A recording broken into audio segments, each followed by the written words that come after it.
அவள் தனியாக அமர்ந்திருப்பதை பார்த்த விக்ரம் மெல்ல அவன் அம்மாவிடம் பேசுவது போல பேசிவிட்டு வர்ஷினி அமர்ந்திருந்த படித்துறைக்கு வந்தான். அவளுக்கு மிக அருகில் அவளது பட்டு பாவாடை அவனது கால்களில் உரசும் அளவுக்கு நெருக்கமாக வந்து அமர்ந்தான். என்ன வர்ஷினி, இன்னும் கோபமா மாமன் மேல என்று விக்ரம் தண்ணீரை பார்த்தபடியே மெதுவாக கேட்டான். வர்ஷினி அவனை திரும்பி பார்க்காமல் தண்ணீரை தன் கால்களால் உதைத்து சிதறடித்தபடி, உங்க மேல கோவிச்சு நான் என்ன பண்ண போறேன் மாமா? நீங்கள் நினச்சப்ப வருவீங்க, நினச்சப்ப போவீங்க. ஆனால் இங்கே இருக்கிற என்னோட தவிப்பு உங்களுக்கு புரியாது என்று தன் மனதில் இருந்த உண்மையான ஏக்கத்தை கொட்டினாள். விக்ரம் அவளது கையை மெதுவாக பற்றினான். இந்த முறை அவன் அவளை கேலி செய்யவில்லை. அவனது கரங்களின் தொடுதலில் ஒரு ஆழமான ஆறுதல் இருந்தது. வர்ஷினி, இந்த இராணுவ வாழ்க்கை நான் தேர்ந்தெடுத்தது தான். ஆனால் அங்கே இருக்கிற ஒவ்வொரு நொடியும் நான் வாழறது உன்னோட நினப்பால மட்டும்தான். சீக்கிரமே இந்த நிலைமை மாறும். உன்னை என் கூடவே கைப்பிடிச்சி என் கூடவே கூட்டிட்டு போகிற நாள் தூரத்தில் இல்லை என்று விக்ரம் அவளது கையை தன் உள்ளங்கைக்குள் வைத்து மென்மையாக அழுத்தினான். விக்ரமின் அந்த யதார்த்தமான நெகிழ்ச்சியான வார்த்தைகள் வர்ஷினியின் கோபத்தை மொத்தமாக கரைத்தது. அவள் மெல்ல தன் தலையை விக்ரமின் கம்பீரமான தோள்களில் சாய்த்து கொண்டாள். செவ்வானத்து நிலவொளி மெல்ல தலைகாட்டத் தொடங்க அந்த ஆத்தங்கரையின் குளிர்ந்த மாலை பொழுது இரு இதயங்களின் ஆழமான காதலுக்கு மௌன சாட்சியாய் நின்றது. ஆத்தங்கரையில் இருள் மெல்ல படரத் தொடங்க ஆகாஷையும் விஷாலாட்சி அம்மாவையும் அழைத்து கொண்டு அவர்கள் வீடு திரும்பினர். நடக்கும்போது இருவரின் கைகளும் யதார்த்தமாக ஒன்றுடன் ஒன்று உரசிக்கொண்டே வந்தன. அந்த தொடுதல் இரவில் தங்களுக்குள் நடக்கப் போகும் காதலின் அடுத்த கட்டத்திற்கான இரகசிய அழைப்பாகவே இருவருக்கும் தெரிந்தது. வீட்டிற்கு வந்ததும் விஷாலாட்சி சீக்கிரமாகவே படுத்துவிட ஆகாசும் தன் அறையில் தூங்கி போனான். வர்ஷினி வீட்டின் வாசக்கதவை பூட்டிவிட்டு கூடத்து விளக்கையும் அணைத்தாள். இப்போது வீடு முழுவதும் நிலவொளியும் விக்ரமின் அறையிலிருந்து கசிந்து வந்த அந்த ஒற்றை 0 வாட்ஸ் விளக்கின் மெல்லிய வெளிச்சமும் மட்டுமே இருந்தது. வர்ஷினி தன் அறைக்கு செல்ல முயன்றபோது விக்ரமின் அறைக்கதவு லேசாக திறந்திருப்பதை கவனித்தாள். அவளை அறியாமல் அவளது கால்கள் அந்த அறையை நோக்கி நடந்தன. மெதுவாக உள்ளே நுழைந்தவள் விக்ரம் இன்னும் தூங்காமல் பாயில் படுத்துக்கொண்டு ஜன்னல் வழியே வானத்தை பார்த்து கொண்டிருப்பதை பார்த்தாள். அவளது கொலுசு சத்தம் கேட்டு விக்ரம் சட்டென்று திரும்பி பார்த்தான். அவனது கண்களில் இருந்த அந்த தாகம் இந்த இரவின் அமைதியில் இன்னும் பல மடங்காக தெரிந்தது. உள்ள வா வர்ஷினி என்று விக்ரம் தன் கம்பீரமான குரலை தாழ்த்தி காதலோடு அழைத்தான். வர்ஷினி மெல்ல அடிமேல் அடி வைத்து அவனது அருகில் சென்றாள். விக்ரம் சட்டென்று அவளது கையை பற்றி இழுக்க வர்ஷினி அவனது பாயிலேயே அவனுக்கு மிக அருகில் வந்து விழுந்தாள். விக்ரம் அவளை தப்பிக்க விடாமல் தன் இரு கரங்களாலும் அவளது மெல்லிய உடலை அப்படியே அணைத்து தன் நெஞ்சோடு சேர்த்து பூட்டி கொண்டான். மாமா, யாராச்சும் பார்த்துட போறாங்க என்று வர்ஷினி வழக்கம்போல் முணுமுணுத்தாள். ஆனால் இந்த முறை அவளது கரங்கள் அவனது மார்பை தள்ளவில்லை. மாறாக அவனது சட்டையின் பொத்தான்களை மெல்ல பற்றி கொண்டன. இந்த ஆத்தங்கரை தண்ணியை விட உன்னோட இந்த தீண்டல் தான் வர்ஷினி எனக்குள்ள பெரிய நெருப்பு மூட்டுது என்று விக்ரம் அவளது காதோரம் ஆழமாக மூச்சு விட்டபடி சொன்னான். அவனது லேசான தாடி அவளது கழுத்து வளைவுகளில் உரசி அவளுக்குள் ஒரு சுகமான நடுக்கத்தை ஏற்படுத்தியது. விக்ரம் மெல்ல அவளது முகத்தை தன் கைகளில் ஏந்தி அவளது உதடுகளில் தன் இதழ்களை ஆழமாக பதித்தான். அது வெறும் முத்தம் அல்ல, இத்தனை கால பிரிவின் ஏக்கம், காதல், தவிப்பு என அனைத்தும் கலந்த ஒரு யதார்த்தமான ரொமான்ஸ். வர்ஷினி தன் கண்களை இறுக்கமாக மூடிக்கொண்டு அவனது மிலிட்டரி தோள்களை தன் கைகளால் இன்னும் இறுக்கமாக கட்டிக்கொண்டாள். அவனது கரங்கள் அவளது இடுப்பு வளைவுகளில் இன்னும் அழுத்தமாக இறங்கி அவளது பட்டு தாவணியை மெல்ல விலகின. நிலவொளியின் மெல்லிய வெளிச்சத்தில் இரு உடல்களும் காதலின் உச்சக்கட்ட யதார்த்தத்தை நோக்கி நகரத் தொடங்கின. அந்த கிராமத்து இரவின் அமைதியில் இரு இதயங்களின் துடிப்பு மட்டுமே சத்தமாக ஒலித்து கொண்டிருந்தது. அந்த அறையின் ஜன்னல் வழியே குளிர்ந்த இரவு காற்று உள்ளே வந்து வீசிய போதிலும் விக்ரம் மற்றும் வர்ஷினியின் உடல்களுக்குள் காதலின் அனல் குறையாமல் அப்படியே நீடித்தது. விக்ரமின் அகன்ற மார்பில் தன் முகத்தை புதைத்தபடி படுத்திருந்த வர்ஷினி மெல்ல அவனது நெஞ்சில் தன் விரல்களால் கோலமிட்டு கொண்டிருந்தாள். அவனது மூச்சுக்காற்று இன்னும் சீராகவில்லை. அவளது இடுப்பில் இருந்த அவனது பலமான கை அவளை தன்னை விட்டு ஒரு அங்குலம் கூட தள்ளி போக விடாதபடி இன்னும் இறுக்கமாகவே அணைத்திருந்தது. என்ன வர்ஷினி, மாமனை இப்படி பைத்தியமாக்கி வச்சிருக்க? மிலிட்ரியில் எத்தனையோ ஆபத்துகளை பார்த்தவன்னா, ஆனால் உன்னோட இந்த ஒற்றை பார்வைக்கு முன்னாடி என்னால் ஜெயிக்கவே முடியலடி என்று விக்ரம் அவளது தலையை கோதியபடி தன் காந்த குரலில் மெதுவாக முணுமுணுத்தான். வர்ஷினி மெல்ல நிமிர்ந்து அவனது முகத்தை பார்த்தாள். அவளது கண்களில் வெட்கமும் அதே சமயம் அவனுக்கு மட்டுமே சொந்தமானவள் என்ற ஒரு பெருமிதமும் கலந்திருந்தது. எப்பவும் இப்படி பேசிக்கிட்டே இருங்க மாமா. நீங்கள் ஊருக்கு வந்து 2 நாள் போனதே தெரியல. இன்னும் 5 நாளில் நீங்கள் கிளம்பிடணும்னு நினைக்கும் போது தான் நெஞ்சு அடைக்கிற மாதிரி இருக்கு என்று வர்ஷினி அவனது மார்பில் தன் கைகளை இன்னும் இறுக்கி கொண்டாள். விக்ரம் அவளது முகத்தை தன் கைகளில் ஏந்தி அவளது காதோறும் குனிந்து, அதை பற்றி நீ இப்போ யோசிக்காதன்னு சொன்னேன்ல, இந்த 5 நாளும் நான் முழுசாக உனக்கு தான். விடியற் காலையில் இருந்து நள்ளிரவு வரைக்கும் உன்னோட ஒவ்வொரு நொடியிலையும் நான் மட்டும்தான் இருப்பேன் என்று சொல்லிக்கொண்டே அவளது கன்னத்தில் லேசாக கடித்தான். ஆ மாமா வலிக்குது என்று வர்ஷினி பொய்யாக சினிங்கினாள். வலிச்சாதாண்டி மாமனோட ஞாபகம் எப்பவும் இருக்கும் என்று விக்ரம் குறும்பாக சிரித்து கொண்டே அவளது இதழ்களில் மீண்டும் ஒரு மென்மையான முத்தத்தை பதித்தான். நேரம் நள்ளிரவை கடந்து நகர்ந்து கொண்டிருக்க வர்ஷினி மெல்ல அவனது அணைப்பிலேயே கண் அயரத் தொடங்கினாள். விக்ரமும் அவளை தன் கைகளுக்குள் பத்திரமாக பூட்டிக்கொண்டு அந்த கிராமத்து இரவின் அமைதியில் அவளோடு சேர்ந்து தூக்கத்தில் ஆழ்ந்தான். மறுநாள் காலை வழக்கம் போல் பறவைகளின் சத்தம் கேட்பதற்கு முன்பே வர்ஷினியின் கண்கள் விழித்து கொண்டன. நான் இன்னும் விக்ரமின் அறையில் அவனது கைக்குள்ளேயே படுத்திருப்பதை உணர்ந்ததும் அவளுக்குள் ஒரு பதற்றம் தொற்றிக்கொண்டது. அத்தை எழுவதற்குள் சமையலறைக்கு செல்ல வேண்டும்.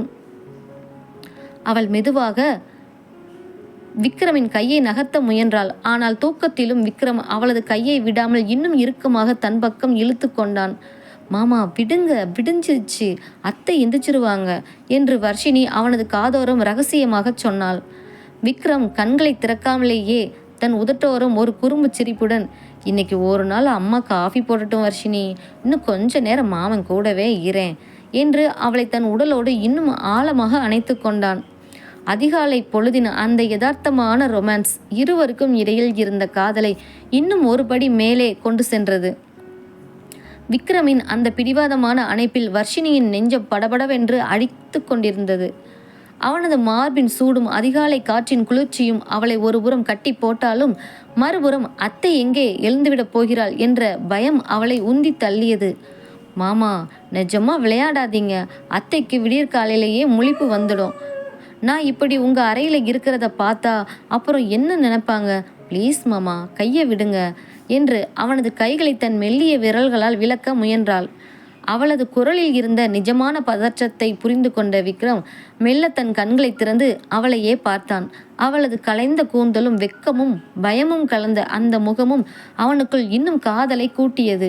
சரி சரி, பயப்படாதடி என் செல்லமே என்று சிரித்து கொண்டே அவளது கன்னத்தில் ஒரு மென்மையான முத்தத்தை மட்டும் தந்து தன் கைகளின் பிடியை தளர்த்தினான் விக்ரம்.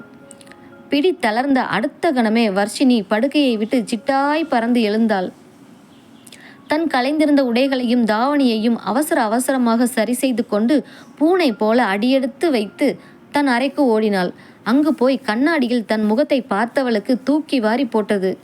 அவளது கழுத்து வளைவிலும் கன்னத்திலும் விக்ரமின் தாடி உரசியதில் லேசான சிவப்பு தழும்புகள் தெரிந்தன. அதை தன் கூந்தலை முன்னால் இழுத்து போட்டு மறைத்து கொண்டாள். அவள் கைகளை கழுவி விட்டு சமையலறைக்குள் நுழைந்த சில நிமிடங்களிலேயே விசாலாட்சி அத்தை கூடத்தில் இருமிக்கொண்டே எழுந்திருக்கும் சத்தம் கேட்டது. என்னடி வர்ஷினி, அதுக்குள்ளே எந்திரிச்சிட்டியாடி? இன்னைக்கு என்னவோ சீக்கிரமாகவே சமையல் கட்டில் பாத்திர சத்தம் கேட்குது என்று கேட்டபடி அத்தை புலக்கடை பக்கம் சென்றாள். வர்ஷினி நெஞ்சில் கை வைத்து ஒரு நிமிடம் அப்பாடா என்று பெருமூச்சு விட்டாள். இன்னும் கொஞ்சம் தாமதித்திருந்தால் அத்தையிடம் மாட்டிக்கொண்டிருப்போம் என்று நினைத்து அவசர அவசரமாக அடுப்பை பற்ற வைத்து அத்தைக்கும் மாமனுக்கும் காஃபி போட தொடங்கினாள். காபி தயாரானதும் அதை எடுத்துக்கொண்டு திண்ணைக்கு வந்தாள். அதற்குள் விக்ரம் வேட்டியை சரி செய்து கொண்டே கம்பீரமாக வந்து நாற்காலியில் அமர்ந்திருந்தான். அவனது முகம் நன்றாக தூங்கி எழுந்த திருப்தியில் பிரகாசமாக இருந்தது. வர்ஷினி அத்தைக்கு ஒரு குவளையும் விக்ரமிற்கு ஒரு குவளையும் நீட்டினாள். விக்ரமிடம் கொடுக்கும்போது அவளது கண்கள் அவனது பார்வையை தவிர்க்க முயன்றன. ஆனால் விக்ரம் காப்பியை வாங்கி கொண்டே அவளது கழுத்தோரம் கூந்தலால் மறைக்கப்பட்டிருந்த அந்த சிவப்பு தழும்பை உற்று பார்த்தான். அவனது உதட்டோரம் ஒரு கள்ளச்சிரிப்பு அரும்பியது. என்ன வர்ஷினி, இன்னைக்கு காஃபியில் சர்க்கரை கொஞ்சம் தூக்கலாக இருக்கிற மாதிரி இருக்கு. மிலிட்ரியில் கசப்பான பிளாக் காஃபி குடிச்சு பழகின எனக்கு இந்த ஊர் காஃபி ரொம்பவே இனிக்குது என்று விக்ரம் அவன் அம்மாவுக்கு கேட்கும்படி சத்தமாக சொன்னான். என் பிள்ளைக்கு பிடிச்ச மாதிரி என் மருமக பிள்ளை பார்த்து பார்த்து போடுண்டா என்று விசாலாட்சி அத்தை அதிலுள்ள உட்பொருளை புரிந்து கொள்ளாமல் பெருமையாக சொன்னாள். வர்ஷினி விக்ரமிற்கு ஒரு முறை புரைத்துவிட்டு, உங்களுக்கு இனிப்பு போதும் மாமா, அதுக்கு மேலே சாப்பிட்டா உடம்புக்கு ஆகாது என்று ரகசியமாக தாழ்ந்த குரலில் சொல்லிவிட்டு விறுவிறுவென்று உள்ளே ஓடினாள். அவளின் பின்னாடியே விக்ரமின் ரசனையான சிரிப்பு சத்தம் திண்ணை எங்கும் எதிரொலித்தது. வர்ஷினி சமையலறைக்குள் ஓடி வந்து தன் எரியும் கன்னங்களை 2 கைகளாலும் பொத்தி கொண்டாள். விக்ரமின் அந்த பேச்சு அவளை இன்னும் தவிக்க வைத்தது. உள்ளே வந்த விசாலாட்சி அத்தை வர்ஷினியின் முக மாற்றத்தை கவனித்துவிட்டு, என்னடி வர்ஷினி, முகம் ஒரு மாதிரியா இருக்கு, உடம்புக்கு ஏதாச்சும் முடியலையாப்ல என்று அக்கறையோடு கேட்டாள். அதெல்லாம் ஒன்றும் இல்லத்த, அடுப்பு புகையில முகம் கொஞ்சம் வேர்த்துடுச்சு என்று வர்ஷினி சமாளித்து விட்டு மதிய சமையலுக்கான அரிசியை களைய தொடங்கினாள்.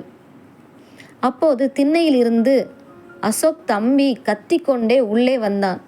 அக்கா, இன்னைக்கு மாமா என்னை டவுனுக்கு கூட்டிட்டு போறாராம், எனக்கு புது ட்ரெஸ்ஸும் ஸ்கூல் பேக்கும் எடுத்து தாரேன்னு சொன்னார் என்று துள்ளி குதித்தான். அவன் பின்னாடியே கையில் சைக்கிள் சாவி மற்றும் பர்ஸோடு கம்பீரமாக நடந்து வந்தான் விக்ரம். ஆமாம்மா, அசோக்கை அப்படியே டவுனுக்கு கூட்டிகிட்டு போய் சுற்றி காட்டிட்டு வர்றேன், அப்படியே வீட்டுக்கு தேவையான மளிகை சாமானும் வாங்கிட்டு வந்துடலாம். வர்ஷினி, உனக்கு ஏதாச்சும் வேணுமா என்று விக்ரம் அவளை உற்று பார்த்து கேட்டான். எனக்கு ஒன்றும் வேண்டாமாம்மா, நீங்கள் தம்பியை கூட்டிகிட்டு பத்திரமா போயிட்டு வாங்க என்று வர்ஷினி தலையை குனிந்தபடி சொன்னாள். அவளுக்கு என்னடா வேண்டி கிடக்கு, நீ போயிட்டு வாப்பா விக்ரம் என்று அத்தை சொல்ல விக்ரம் அசோக்கை கூட்டிக் கொண்டு கிளம்பினான். கிளம்பும் முன் வர்ஷினியின் கண்களை பார்த்து சீக்கிரம் வந்துடுவேன் என்பது போல ரகசியமாக சிக்னல் கொடுத்துவிட்டு சென்றான். மதிய நேரத்திற்கு மேல் அசோக்கும் விக்ரமும் டவுனிலிருந்து திரும்பி வந்தனர். அசோக்கின் கைகளில் புது துணிகளும் விதவிதமான விளையாட்டு பொருட்களும் இருந்தன. விக்ரம் நேராக வர்ஷினியின் அறைக்கு சென்று அவளது கட்டிலில் ஒரு சிறிய பையை தனியாக வச்சிட்டு வெளியே வந்தான். மாலையில் விசாலாட்சியும் அசோக்கும் பக்கத்து தெருவில் நடக்கும் ஒரு கோவில் விசேஷத்திற்காக கிளம்பினர். வர்ஷினி, நாங்கள் போயிட்டு வர ஒரு 2 மணி நேரம் ஆகும், விக்ரமுக்கு பசிச்சா தோசை ஊற்றி குடுடி என்று சொல்லிவிட்டு அத்தை அசோக்கை அழைத்து கொண்டு கிளம்பினாள்.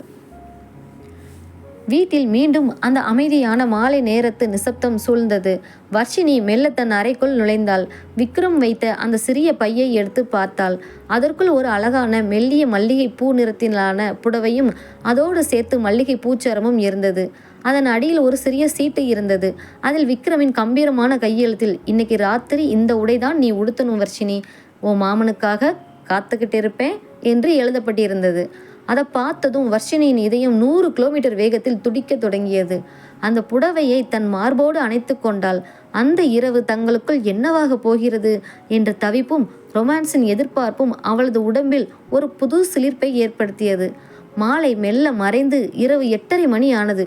வர்ஷினி குளித்துவிட்டு விக்ரம் ஆசையாக வாங்கி கொடுத்த அந்த மல்லிகை பூ நிற புடவையை உடுத்தி கூந்தலில் அந்த மல்லிகை பூவை சூடி தேவதையாய் மாறினாள். நில ஒளி அவளது அறையின் ஜன்னல் வழியே உள்ளே விழ அவள் விக்ரமின் அறைவாசலில் வந்து நின்றாள். அறையின் விளக்கு அணைக்கப்பட்டிருந்தது. ஜன்னல் வழியே வந்த நில ஒளியில் விக்ரம் கட்டிலில் அமர்ந்திருப்பது தெரிந்தது. வர்ஷினியின் கொலுசு சத்தமும் மல்லிகை பூவின் வாசமும் அவனது நாசியை துளைக்க விக்ரம் சட்டென்று நிமிர்ந்து பார்த்தான். நில ஒளியில் தன் ஆசை முறைப்பெண் தனக்காகவே அலங்கரித்து கொண்டு நிற்பதைக் கண்ட விக்ரமின் கண்கள் காதலாலும் ஏகப்பட்ட ஆசையாலும் பிரகாசித்தன. அவன் கட்டிலை விட்டு எழுந்து அவளை நோக்கி மெல்ல அடியெடுத்து வைத்தான். நில ஒளியின் மெல்லிய வெளிச்சத்தில் மல்லிகை பூ நிற புடவையில் தேவதையாய் நின்ற வர்ஷினியை விக்ரம் ஒரு இமை கூட மூடாமல் பார்த்தான். அவனது ஒவ்வொரு அடியும் அவளை நோக்கி நெருங்கி வர வர வர்ஷினியின் உள்ளங்கைகள் வேர்க்கத் தொடங்கின. அவளது நெஞ்சு பலமாக அடித்து கொள்ள நிலத்தை பார்த்தபடி தன் புடவை தலைப்பை இறுக்கமாக பற்றி கொண்டாள். அவளுக்கு மிக அருகில் வந்து நின்ற விக்ரம் அவளிடம் இருந்து வீசிய அந்த புதிய மல்லிகை பூவின் வாசத்தையும் அவளது குளியல் நறுமணத்தையும் ஆழமாக சுவாசித்தான். நான் நினைச்சதை விட நீ இந்த உடையில ரொம்ப அழகா இருக்க வர்ஷினி என்று விக்ரம் தன் கனத்த குரலை மிக மென்மையாக்கி சொன்னான். அவனது பாராட்டில் வர்ஷினி மெல்ல நிமிர்ந்து அவனது கண்களை பார்த்தாள். அவளது காதோரம் இருந்த மெல்லிய கூந்தல் இலையை விக்ரம் தன் விரல்களால் ஒதுக்கி அவளது காது மடல்களை வருடினான். அவனது விரல்களின் சூடு பட்டதும் வர்ஷினிக்கு உடம்பெல்லாம் ஒரு புது சிலிர்ப்பு ஓடியது. மாமா, டவுனுக்கு போய் எனக்காக இதையெல்லாம் வாங்கும்போது உங்களுக்கு வெக்கமாவே இல்லையா? அங்கே இருக்கிறவங்க என்ன நினச்சிருப்பாங்க என்று வர்ஷினி தன் வெக்கத்தை மறைக்க குறும்பாக கேட்டாள். ஏன் பொண்டாட்டிக்கு நான் புடவை வாங்குறதுக்கு எனக்கு என்னடி வைக்கும்? அதுவும் இந்த மல்லிகைப்பூ வாசத்தோட நீ என் முன்னாடி நிற்கும்போது அந்த கடையில் நான் பட்ட அவஸ்தை எல்லாம் மறந்து போயிடுச்சு என்று சொல்லிக்கொண்டே விக்ரம் அவளது இடுப்பில் தன் பலமான கரங்களை பதித்தான். அவனது கைகளின் அழுத்தம் கூடியதும் வர்ஷினி அவனை அறியாமல் அவனது நெஞ்சோடு சாய்ந்தாள். விக்ரம் அவளை அப்படியே அள்ளி தூக்கிச் சென்று மெல்ல கட்டிலில் கிடத்தினான்.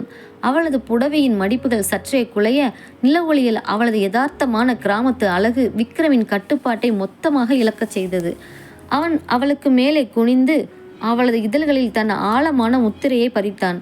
இந்த முறை அவளது முத்தத்தில் பயம் இல்லை, மாறாக அவனது காதலுக்கு தன்னை முழுமையாக அர்ப்பணிக்கும் ஒரு ஏக்கம் மட்டுமே இருந்தது. வர்ஷினியின் கரங்கள் விக்ரமின் கழுத்தை கட்டிக்கொள்ள அந்த அறையின் ஜன்னல் வழியே வீசிய குளிர்ந்த காற்றும் அவர்களின் யதார்த்தமான ரொமான்ஸின் சூட்டில் மெல்ல உருகத் தொடங்கியது. இரவின் அமைதியில் இரு இதயங்களின் துடிப்பு வளையல்களின் மெல்லிய ஓசையும் மட்டுமே அந்த அறையின் சாட்சியாக எஞ்சியிருந்தது. அந்த நள்ளிரவு பொழுதின் அமைதியில் காலமும் நேரமும் அவர்களை பொறுத்தவரை மொத்தமாக ஸ்தம்பித்து போயிருந்தது. விக்ரமின் அகன்ற மார்பின் மேல் தன் தலையை சாய்த்து அவனது இதய துடிப்பை ஒரு தாளம் போல கேட்டுக்கொண்டே படுத்திருந்தாள் வர்ஷினி. அவளது கூந்தலில் இருந்த மல்லிகை பூக்கள் சில கட்டிலில் உதிர்ந்து கிடக்க அந்த அறை முழுவதும் இன்னும் அவளது நறுமணமே நிறைந்திருந்தது. விக்ரம் தன் ஒற்றை கையால் வர்ஷினியின் தோள்களை இறுக்கமாக அணைத்தபடி அவளது நெற்றியில் மெதுவாக தன் இதழ்களை பதித்தான். வர்ஷினி, இந்த 2 நாளா உன் கூட வாழ்ந்த இந்த வாழ்க்கை இருக்கே, இது போதுண்டி எனக்கு. இன்னும் சில நாளில் நான் மறுபடியும் காஷ்மீர் எல்லைக்கு போகும்போது இந்த நினைவுகள் மட்டும்தான் என்னை பத்திரமா வாழ வைக்கும் என்று விக்ரம் தன் கம்பீரமான குரலில் ஒரு மெல்லிய ஏக்கத்தோடு சொன்னான். அவன் சொன்ன அந்த வார்த்தை வர்ஷினியின் நெஞ்சை சுரீரென தைத்தது. அவளது கண்களில் இருந்து ஒரு துளி கண்ணீர் மெல்ல வழிந்து அவனது நெஞ்சில் விழுந்தது. சட்டென்று எழுந்து அமர்ந்தவள் தன் புடவை தலைப்பை சரி செய்து கொண்டு அவனையே பார்த்தாள். ஏன் மாமா, எப்போ பார்த்தாலும் கிளம்புறதை பற்றியே பேசி என் மனசை கஷ்டப்படுத்துறீங்க? நீங்கள் அங்கே எல்லையில் இருக்கும்போது இங்கே ஒவ்வொரு நாளும் நான் படுற தவிப்பு உங்களுக்கு புரியாது. ஒரு ஃபோன் கூட ஒழுங்காக பேச முடியாத இடம் அது என்று அவளது குரல் அழுகையில் விம்மியது.